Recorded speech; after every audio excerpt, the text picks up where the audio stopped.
Frequentemente, a parte mais difícil sobre resolver casos de Jane e John Doe é que, sem um nome, os investigadores não têm um ponto de partida. Nos últimos anos, o uso de bancos de dados de genealogia permitiu que detetives resolvessem casos ao identificar o falecido e permitir que rastreassem seus últimos movimentos. Mas isso nem sempre leva os investigadores diretamente ao assassino, ou mesmo a um suspeito óbvio. No episódio de hoje, exploraremos os casos de 3 Jane Does que foram identificadas em 2020 e cujos casos ainda permanecem sem solução. Julie Gwen Davis, anteriormente conhecida como Princess Blue. Às 5 da tarde do dia 10 de setembro de 1990, um homem que viajava pela rodovia 288 perto de Manville, Texas, parou à beira da estrada do condado de Brazoria para se aliviar. Foi aqui que ele notou um monte de detritos além da guarda de proteção. Ao inspecionar mais de perto, ele encontrou um crânio humano e dezenas de ossos dentro de um pneu. Alarmado, o homem voltou para casa, onde ele e a esposa ligaram para a polícia. Ao chegar ao local, os investigadores estimaram que recuperaram cerca de 60% do esqueleto da vítima. Não havia roupas no local, mas havia peças de joalheria, que foram colocadas em envelopes e seladas. A localização do corpo era pouco povoada, e a própria estrada era sem saída, tornando-a o lugar perfeito para esconder os restos mortais, e os detetives suspeitavam que o fim de sua vítima não havia sido nem acidental nem voluntário. Estimou-se que Jane Doe morreu um ano ou menos antes de sua descoberta. Como o condado de Brazoria não tinha médico legista, o Dr. Eduardo Bellas, do escritório do médico legista do condado de Harris, realizou sua autópsia no dia 11 de setembro. Infelizmente, não revelou muita informação. Descobriu-se que Jane Doe tinha o dente superior esquerdo cirurgicamente removido em vida, 2 obturações de amálgama e várias cáries não tratadas. Ela também tinha 2 costelas fraturadas e um defeito no osso abaixo do seu joelho esquerdo, que também foi descrito como um possível tumor benigno. Não havia drogas no sistema de Jane Doe. Estimava-se que a jovem tinha entre 15 e 19 anos e uma altura entre 4,8 e 5,2. As autoridades não determinaram a causa da morte dela, mas acreditavam que era hispânica ou de raça mista, especificamente branca e hispânica. Os investigadores classificaram a morte de Jane Doe como homicídio devido às circunstâncias em que seu corpo foi achado. Não está claro o porquê, mas levou mais 16 anos para os detetives examinarem as joias distintas de Jane Doe. Em agosto de 2006, o caso dela foi reaberto e um policial descobriu pertences que haviam sido negligenciados anteriormente. Jane Doe usava um anel de prata com um design de pergaminho, um anel de prata com uma pedra turquesa em forma de unicórnio ou cavalo, um anel de ouro com 6 pedras transparentes, uma pulseira de pérolas, 2 anéis de prata, que são quase idênticos, e, por último, um anel de formatura de metal, barato, da Robert E. Lee High School, que agora é conhecida como Margaret Long Wisdom High School e está localizada no sudoeste de Houston, Texas. O anel tinha uma pedra de cor safira circular no centro e era datado de 1975. Como Jane Doe foi determinada a estar em sua adolescência ou final da adolescência na hora de sua morte, os investigadores teorizaram que o anel havia sido passado a ela por um familiar, ou talvez pertencesse a um companheiro mais velho. A letra L estava incrustada no anel. O uso do anel era opcional e representava Lee para quem o recebeu. No entanto, não foi descartado que este L foi esculpido à mão. Os detetives também descobriram que o anel foi redimensionado 2 vezes. Originalmente, era um tamanho americano 7,5 e foi encontrado em Jane Doe como um tamanho 9,5. Jane Doe foi apelidada de Princesa Azul, em referência a essa peça de joalheria distinta, No mesmo ano, avanços em ciência forense e testes de DNA mostraram que Jane Doe não era de raça mista nem hispânica, mas que ela era branca. Ela também tinha alguém com DNA africano que entrou recentemente em sua família, possivelmente um avô, e poderia ter até 21 anos na época de sua morte. Após a nova informação, a polícia de Manville criou uma imagem de como Jane Doe poderia ter sido em vida e entrevistou dezenas de estudantes do ensino médio Robert e Lee após encontrarem o anel, mas ninguém reconheceu a jovem. Um ano depois, em junho de 2007, esboços de Jane Doe foram divulgados para estações de televisão e jornais em todo o Texas. Embora várias pistas tenham surgido, nenhuma delas levou à identidade de Jane Doe, nem ao nome de seu assassino. Apenas um mês depois disso, as autoridades começaram a suspeitar que o serial killer Roy Allen Stewart era responsável pelo crime, notando que o período da morte de Jane Doe se encaixava no qual Stewart estava ativo. Ele esteve em cidades onde meninas de idade semelhante foram assassinadas. No entanto, Stewart recusou-se a cooperar com a polícia e mentiu, afirmando que esteve preso entre 1989 e 1990. Ele também afirmou não reconhecer os esboços de Jane Doe. No entanto, Stewart acabou sendo descartado como suspeito. O caso da Princesa Azul praticamente parou na próxima década ou mais. Em novembro de 2019, uma estação de notícias do Texas, chamada ABC13, cobriu o caso, tentando gerar novas pistas. Observou-se que Jane Doe tinha um ancestral negro do lado materno. Seus restos mortais foram enviados para um laboratório em Austin para testes de DNA, visando uma reconstrução mais precisa de sua aparência em vida. Porém, ela seria identificada antes da conclusão desses testes. Na cidade de Orange, Texas, um homem chamado Danny Davis deu seu DNA a um ranger do Texas, na esperança de rastrear sua irmã, perdida há muito tempo que não era vista há mais de 30 anos. O ranger acreditava que a irmã de Danny era uma Jane Doe, encontrada morta em Jarrell, Texas, em 1989. Ela foi apelidada de Garota Corona, por usar uma camiseta da cerveja Corona. Mas em janeiro de 2020, ela foi identificada como Sue Ann Husky, de 17 anos, que desapareceu de Sulphur Springs, Texas, no mesmo ano em que seu corpo foi encontrado. Apesar da intuição equivocada do guarda florestal, o DNA de Danny correspondeu com a Princesa Azul nas bases de dados. Havia uma certeza de 99,9% de que a Princesa Azul era a irmã desaparecida de Danny. Julie Gwen Davis, que desapareceu de Nova Orleans em 1987. Em junho de 2020, os investigadores anunciaram que a Princesa Azul havia sido oficialmente identificada. Os irmãos Davis ficaram chocados com os resultados. Danny notou que não conhecia o caso da Princesa Azul e só acreditou que era ela, porque disseram que o DNA batia. As estações de notícias tentaram encontrar uma conexão entre Julie, Houston e Robert Lee High, mas a única possível ligação era que o marido de Julie era de Houston, segundo a família. Julie nasceu em 19 de outubro de 1968, filha de Danny Carroll Davis, soldador e montador de tubos, e Edna Ray Davis, auxiliar de enfermagem, tendo cerca de 20 ou 21 anos na época de sua morte. Ela era a mais velha de 6 filhos. Seus irmãos descreveram Julie como um espírito livre, gentil e bondoso que adorava rir. Sua pulseira de pérolas havia sido dada a ela por sua mãe, e sua família supostamente vivia um estilo de vida bastante nômade, mudando de casa várias vezes, embora sempre permanecessem em Orange.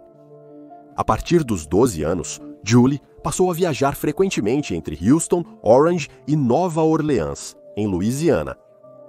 Ela, aparentemente 16 anos e 18, em uma de suas viagens para visitar a família, ela chegou acompanhada de um homem alto, com cabelos e barba escuros e cheios. ela o apresentou como marido, apesar dos investigadores não encontrarem uma licença oficial de casamento para Julie. Eles suspeitaram que o casamento era uma união estável. Danny descreveu o cunhado como reservado. Aparentemente, foi a última vez que a família a viu. Como Danny lembrou, citação: "Essa é a última coisa que me lembro dela, me dando um abraço, dizendo que me amava, e ela se desmanchou em lágrimas e se afastou. Essa foi a última vez que a vi." Os irmãos de Julie, cujos pais já faleceram, estão dispostos a cooperar com os detetives que ainda investigam a ligação dela com o anel de formatura de Robert Lee. Em novembro de 2020, Stephanie, irmã de Julie, encontrou-se com a polícia, que devolveu os restos mortais de Julie e algumas de suas joias, como as 2 alianças de prata e a pulseira de pérolas. Eles mantêm o anel de formatura, pois é crucial para a investigação. Danny disse aos meios de comunicação, citando: "Eu sinto falta dela. Daria tudo para vê-la novamente. Ela estava sempre sorrindo, sempre feliz. Se você tiver alguma informação sobre o caso de Julie Davis, você pode ligar para o Departamento de Polícia no número 2814-8911212.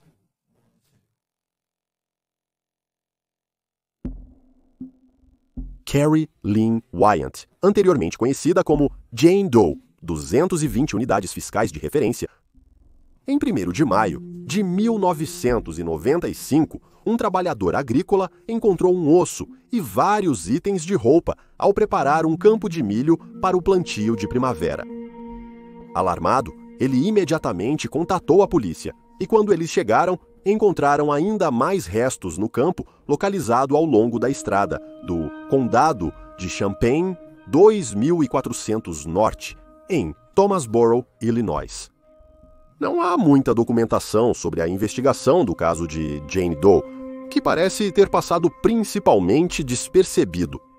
A causa da morte dela nunca foi revelada publicamente para não prejudicar a investigação, embora possa ter sido por espancamento ou tiros. Ainda assim, o legista do condado de Champaign determinou a morte como homicídio. Segundo a Doe Network, Jane teve, no mínimo, um filho, talvez mais. Aí provavelmente fez cesariana. Ela também pode ter tido treinamento atlético ou de dança, como balé ou ginástica, devido à estrutura óssea das pernas.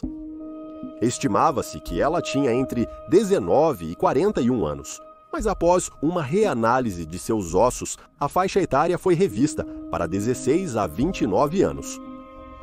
Vários itens acompanhavam o esqueleto quando foi encontrado, incluindo 2 anéis e 2 peças de roupa.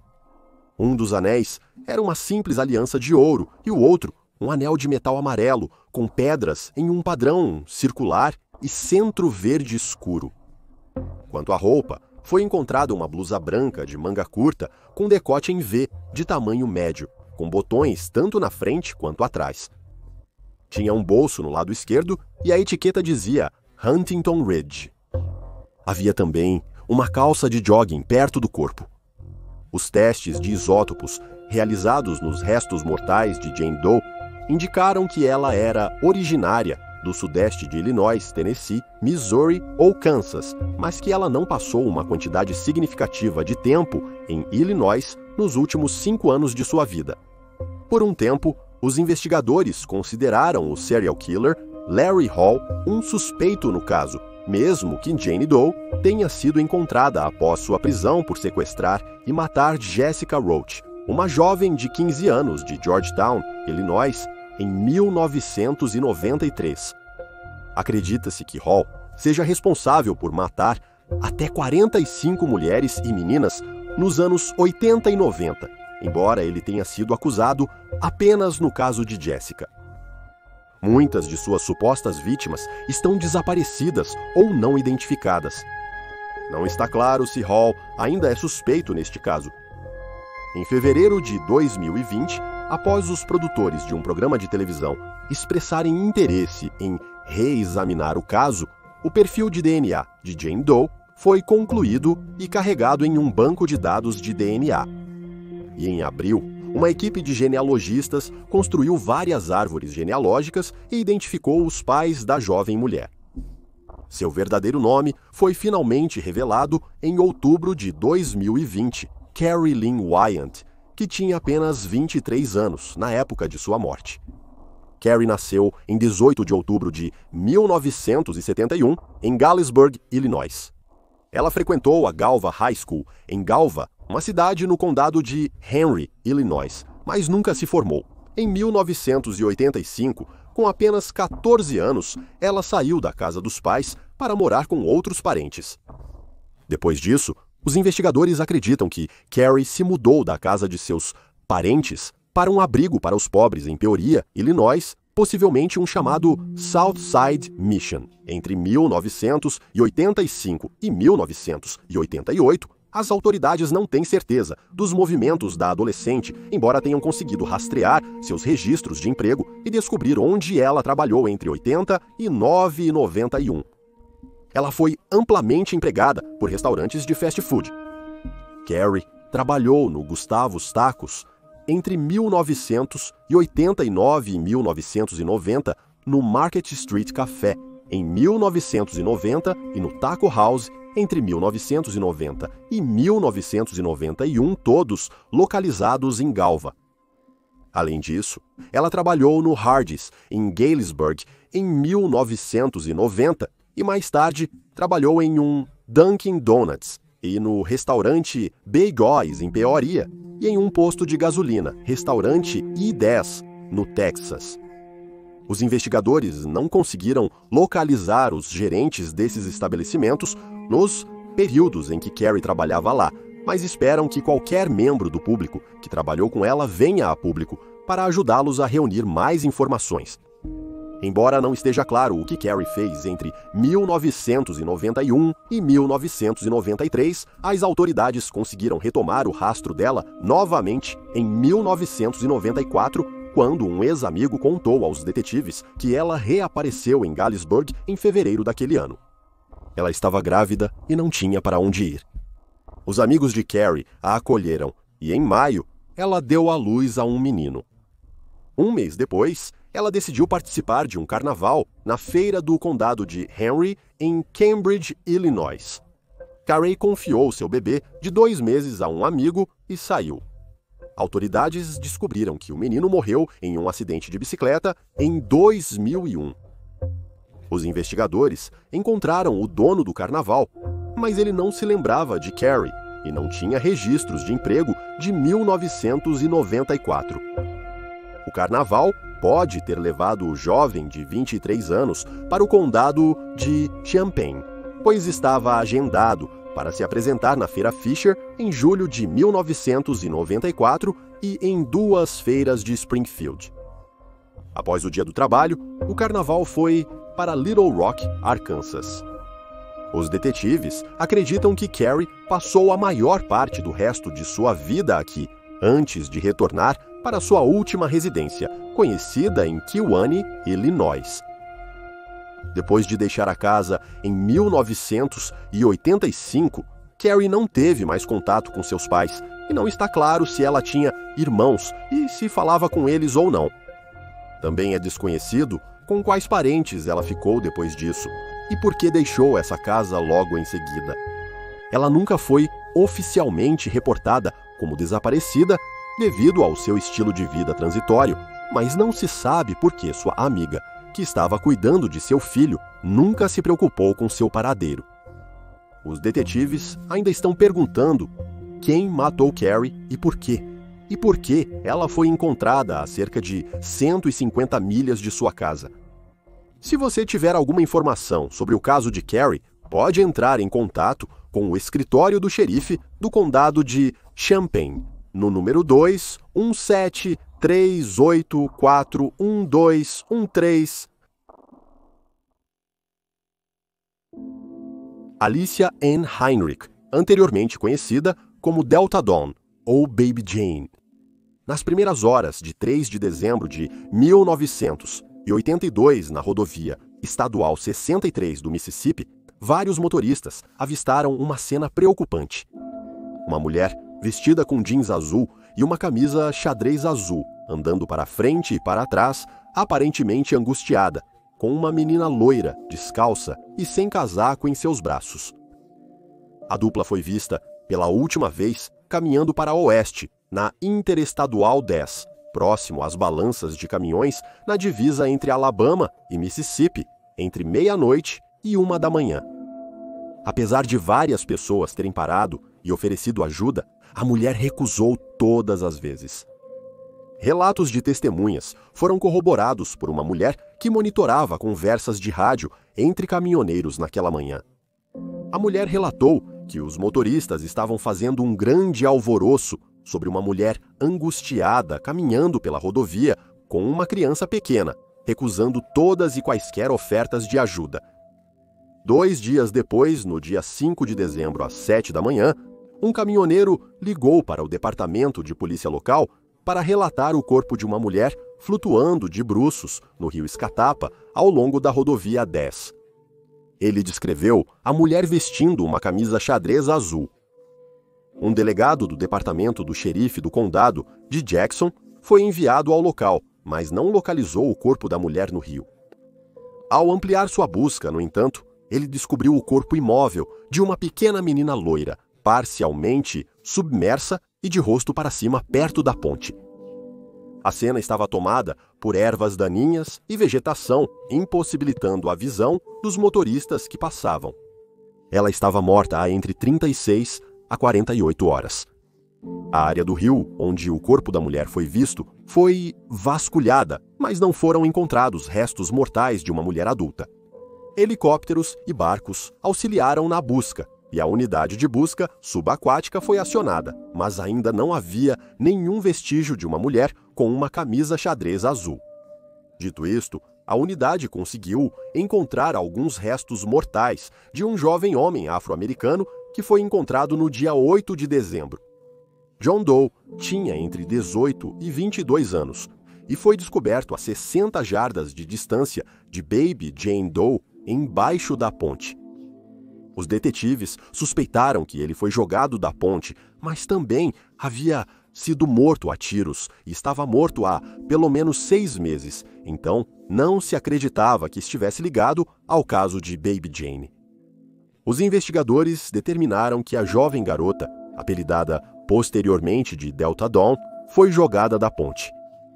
Também parecia que alguém havia tentado sufocá-la antes, levando à teoria de que ela foi jogada na água enquanto acreditavam que ela estava morta.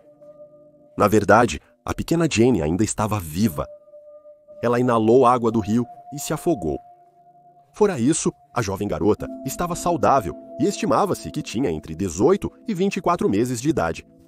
Ela tinha 12 dentes de leite e era descrita como branca, com cabelos loiros acobreados. Seus olhos estavam nublados quando foi descoberta, impossibilitando determinar a cor, embora se pensasse que eram castanhos ou azuis. Além disso, o rosto de Baby Jane estava em uma condição reconhecível. Ela pesava cerca de 25 libras e tinha cerca de 2 pés e 6 polegadas de altura.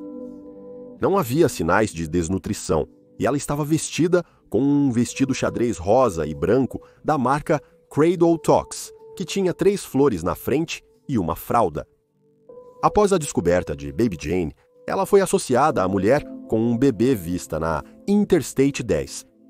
A teoria predominante na época era de que ela foi morta pela mãe, que posteriormente tirou a própria vida.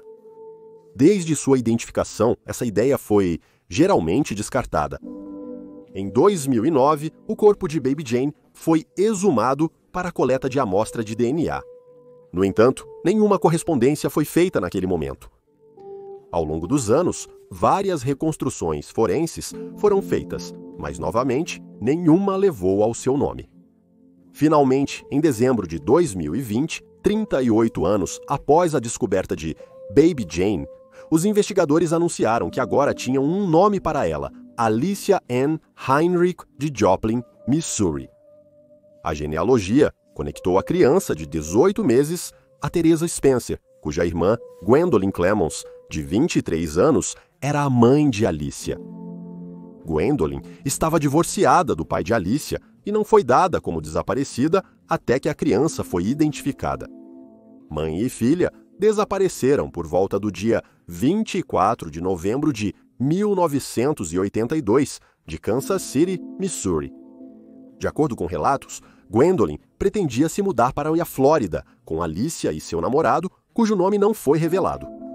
Ela pretendia começar do zero após o divórcio, mas o namorado não identificado acabou voltando sozinho para o Missouri. Embora ele esteja agora falecido, ele foi descrito como suspeito e pessoa de interesse em artigos de notícias. Até 2021, o destino de Gwendolyn ainda é desconhecido, embora as autoridades tenham afirmado que estão presumindo o pior. Alguns teorizam que a jovem, de 23 anos, teve um surto.